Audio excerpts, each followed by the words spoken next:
Hello, I'm David Wick. I'd like to welcome each and every one of you that have logged on or are going to log on to be a part of Attiner's conference on history and archaeology this year 2021. And so glad that every one of you are here. I'll be chiming in with a contribution of my own, but I look eagerly forward to each of yours. And I want to thank you for being willing to be a part of the conversation that we host normally in Athens, but that we have to host virtually from Athens this year.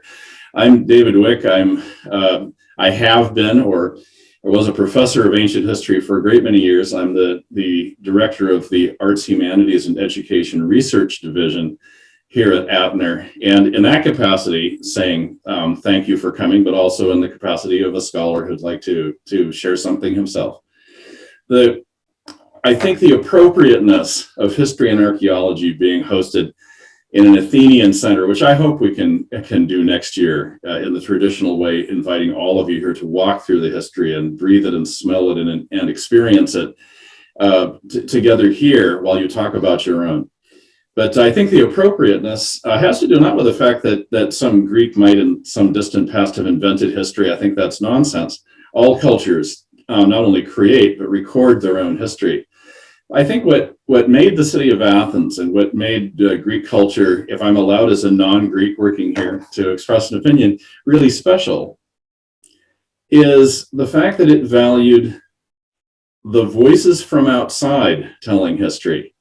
Even the father of history, even though Herodotus, as we know, is Greek, we tend to forget that he was a Greek exile, that he grew up in Anatolia to an overseas family, that he grew up on I'm speaking metaphorically, and he traveled on a Persian passport with an Anatolian frame of reference.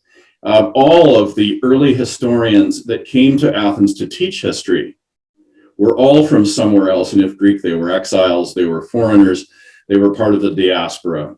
That's what's interesting is what's not existent in Golden Age Athens is a homegrown Athenian historian before Xenophon who really made a difference. And Xenophon grew up in that multicultural world that Herodotus and Socrates and others that built, so that he understood the value of cross-cultural, spent most of his life actually as an exile as well.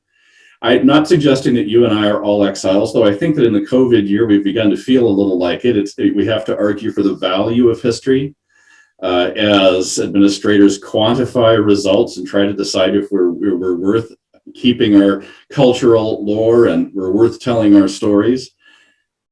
But I do think we have something terribly important to offer.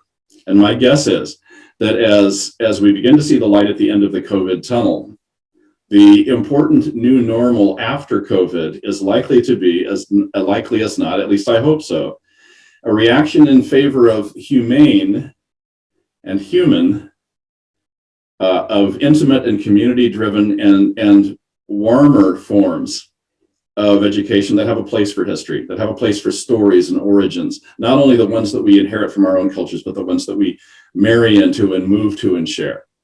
So thank you all for bringing those in your own way to this conversation. I look forward to being a part of it a little bit as a presenter, but I'm looking forward to being a part of it, hearing each of the things that you have to say. Welcome to Atiner, welcome to Virtual Athens, and thank you very much for being here. I'm David Wick.